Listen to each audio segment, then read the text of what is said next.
Hello guys and welcome here to the 7-Eleven IndyCar Series. We have made it, guys. It is race number 18 here on this Sunday afternoon from WeatherTech Raceway Laguna, Seca.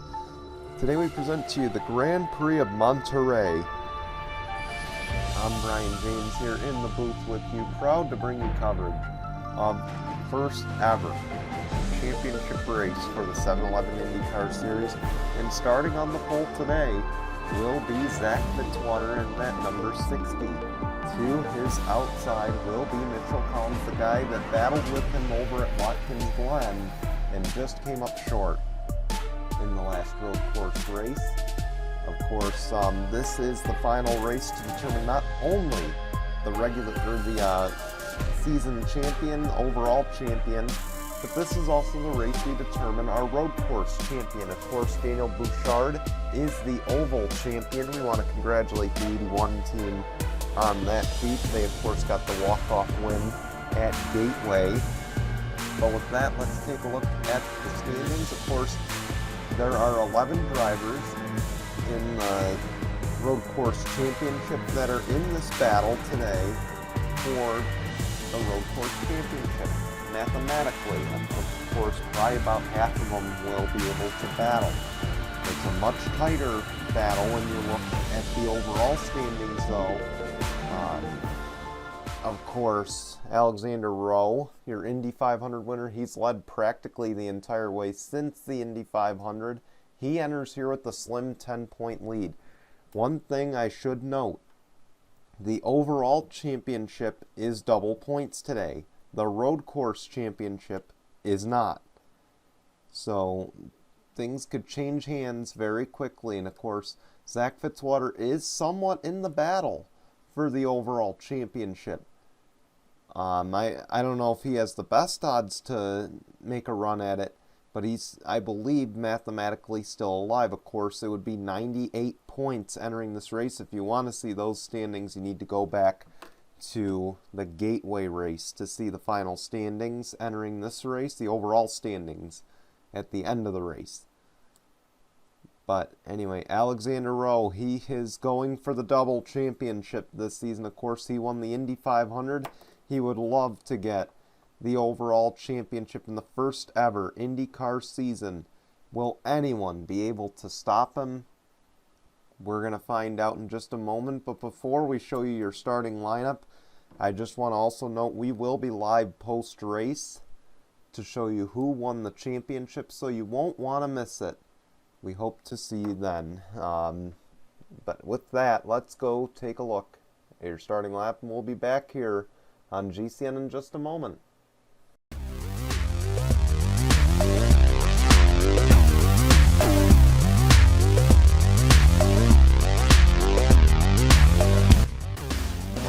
Back, they just made their way through the corkscrew. Of course, the most famous part of this Laguna Seca track. As we get ready to go racing here. One thing to keep in mind, this series has run at Laguna Seca in the past. The NTT IndyCar series has. They ran it back a while ago. Actually, 2019 was the last time they ran it. It was the championship race. It was not run in 2020 due to the COVID-19 pandemic. But here we go. Zach Fitzwater, Mitchell Collins. The green flag waves. We're underway at Laguna Seca.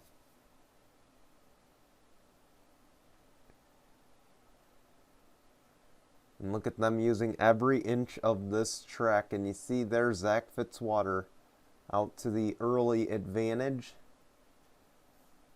Again, the corkscrew is going to be the challenge, and the caution is out already. It looks like the 15, Nick Martins, he had a little bit of an issue.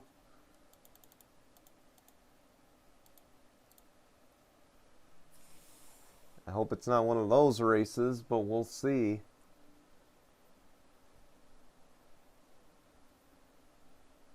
Here we go, up the hill to turns 8 and 8A, which of course is the corkscrew. Here we go. The first time the 7-Eleven IndyCar Series will go through here.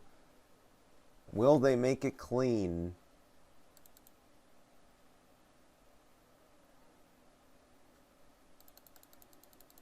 Looks like for the most part they do. As Zach Fitzwater will lead him back to the line. And the caution waves.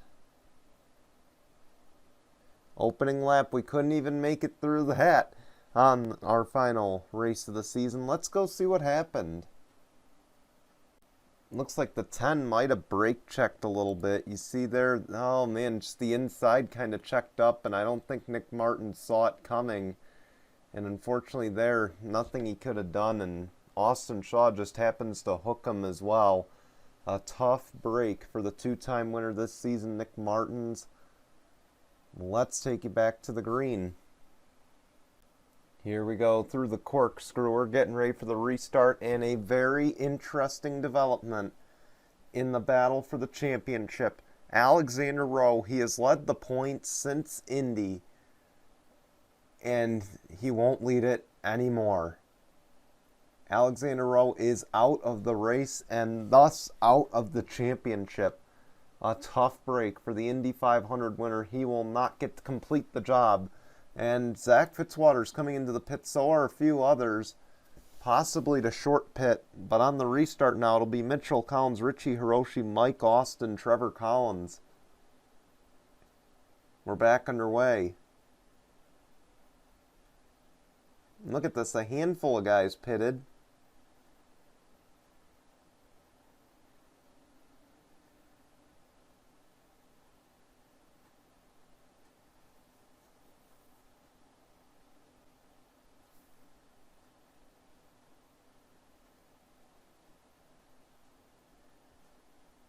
You see the one's going to try to get away for now. Could this be Mitchell Collins' chance?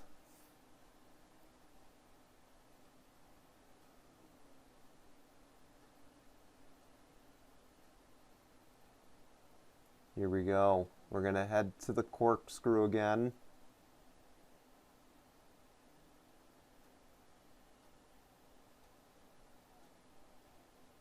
This may very well make it the most challenging road course we have on the schedule. Let's see, do they pit this time? They don't.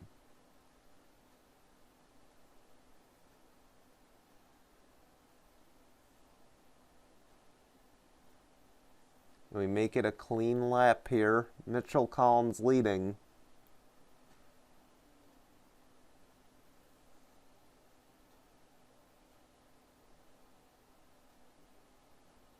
He's leading by 8/10 over Richie Hiroshi, who might be in this battle. I don't know about the championship battle. Daniel Bouchard is in the top 10 right now. Another thing to note here, Daniel Bouchard could win the overall championship today with a good run. And he knows something about adversity in these races.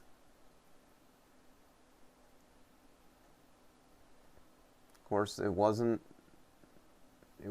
set that he could have won the Oval Championship, and he won that race and solidified his Oval Championship. Of course, in GCN history, no championship winner has ever won the final race of the season. That could change here today. Because keep in mind, it is not a championship 4 setting, so of course that won't break that streak, unfortunately.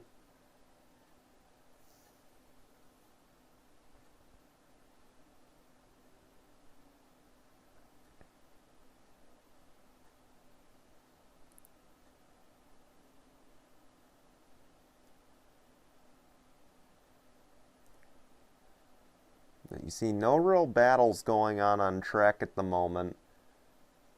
Of course, this is the final race of the season. We don't know if there will be a season 2 yet. Of course, we will announce it if we do. But nonetheless, this has been quite a ride, quite a change. But we do have the Jell-O Cup Series coming back. Of course, this Friday, we will have signups for the Lyft National Series, the Hitachi Truck Series, and the Jell-O Cup Series. That'll all be on Friday, starting at 7. So you won't want to miss that. As you see the 28 pitting, so is the 9. The 1 is going to stay out.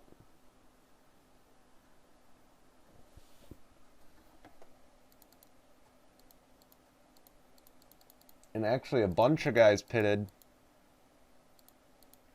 Not the 81 though. Did Samet Ozkan beat? I think Samet Ozkan beat the 60 off the pit lane.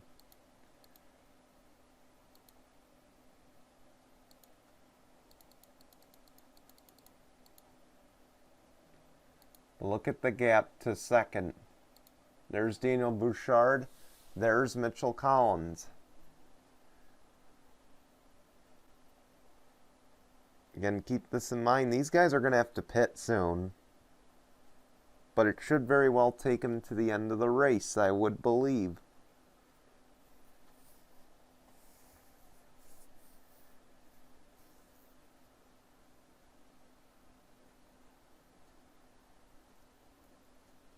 And here comes Mitchell Collins.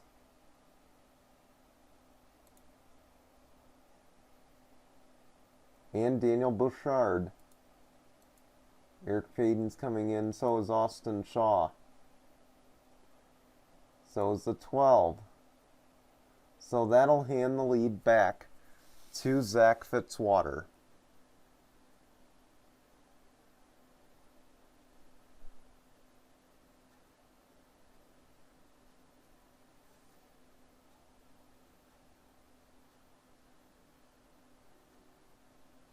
Of course, Zach Fitzwater going to have a pretty big gap on his hands.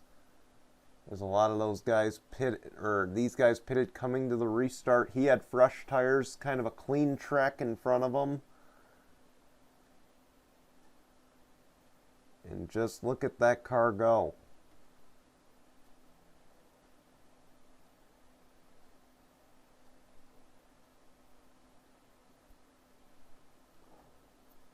But obviously the big question is, do they have enough fuel to get to the finish?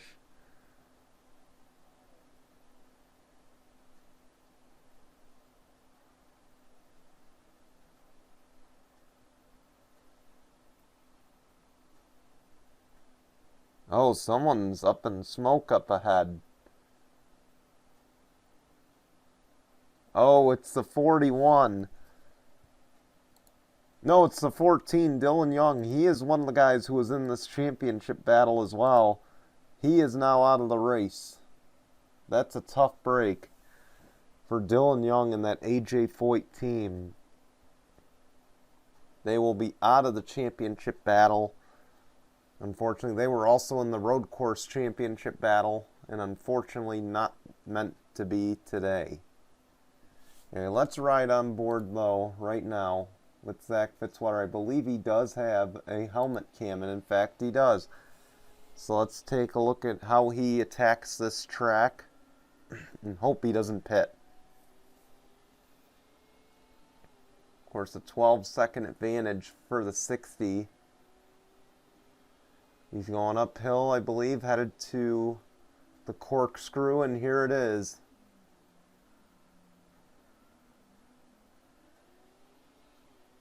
And he attacks it pretty well there.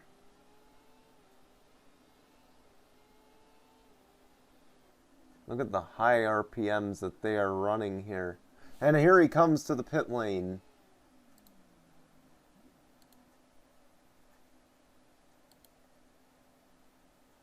This will hand the lead back to Mitchell Collins.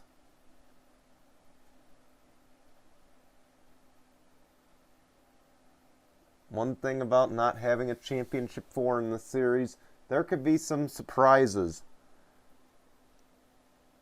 Expect the unexpected. I don't know if Mitchell Collins is in the championship battle, but if he is, oh boy, this could change everything.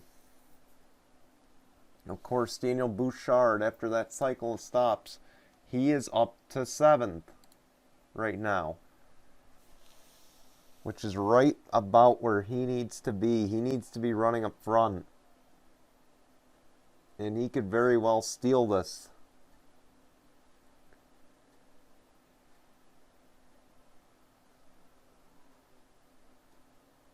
Oh, he gets a little bent out of shape out of that corner.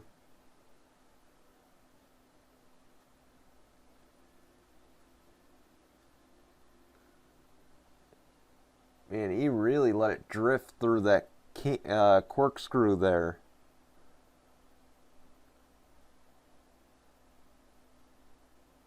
He's trying to find any bit of speed. The caution's out.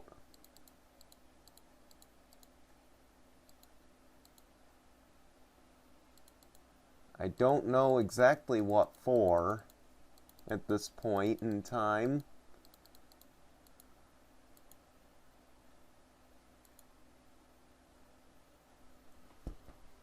Now it's a game of who can make it on fuel, because we will likely get a restart with 2 laps of racing to go. I would anticipate, unless the game plays stupid and just lets us roll to the finish. Again, we don't have overtime in this series, something to keep in mind. But let's go see what happened. We mentioned just how tricky the corkscrew is, and Austin Shaw demonstrates that perfectly. Of course, runs it a little wide, he hits those strips, and right there, just off the corner, tries to get back into the gas and loses it. Around he goes into the tire barrier. Not much damage, though, at that low of a speed, but a tough break nonetheless for Austin Shaw. It happens in those kinds of corners, unfortunately, but let's take you back to the green. Here we go. I believe we are getting ready for the restart here. I don't see the pace lights on, so we will have 2 laps of racing to go in season number 1 of the 7-Eleven IndyCar Series. Of course, Dylan Young, Alexander Rowe, they are the only 2 out of the race at this time. And it'll be Mitchell Collins, Richie Hiroshi, Mike Austin, Max Anderson, Skylar Martin's your top 5. Then you got Daniel Bouchard in 6th. You got Steve Morgan in 7th. Eric Faden in 8th. Casey Horton in 9th. Joshua Osborne rounds out the top 10. As the green flag is back out, we got 2 laps of racing to go in season 1. Oh, look at that 27 go out wide, trying to make something happen. One who does need to make something happen, though, is Daniel Bouchard. And there he goes. He tried to make a move on Skylar Martins. It just didn't work out in his favor. Keep an eye on that Dragon Speed Chevy.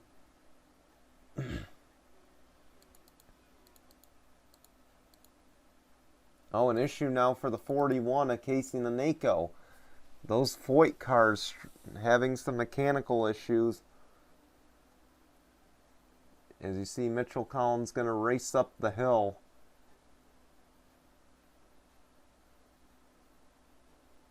Down the corkscrew.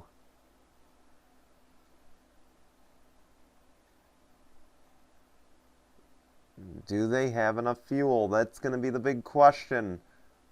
It looks like the one does, as the white flag is going to wave this time.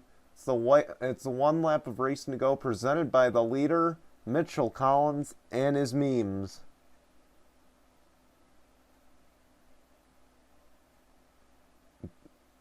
Daniel Bouchard also stayed out. If he has enough fuel, could he be the champion? That is the big question. The other question is, does Mitchell Collins have enough fuel? Because if he does, it would complete a Chevy win here in 3 straight, with 2 out of the 3, I believe, being Penske wins. Of course, Samet Ozkan won a few races ago.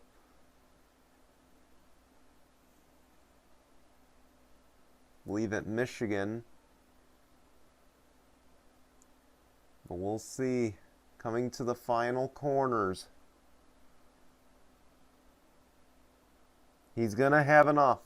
Mitchell Collins. He is going to wrap up the season with his first win in the 7-Eleven IndyCar Series here today at Laguna Seca. Congratulations to the 1 team. A job well done. They get a win to wrap up the season. Of course, the big question on everybody's mind, who will be the Season 1 7-Eleven IndyCar Series champ? We're going to find out in just a moment. We're going to find out in about 10 seconds. Let's show you your results, and we'll be back with the post-race here in just a moment.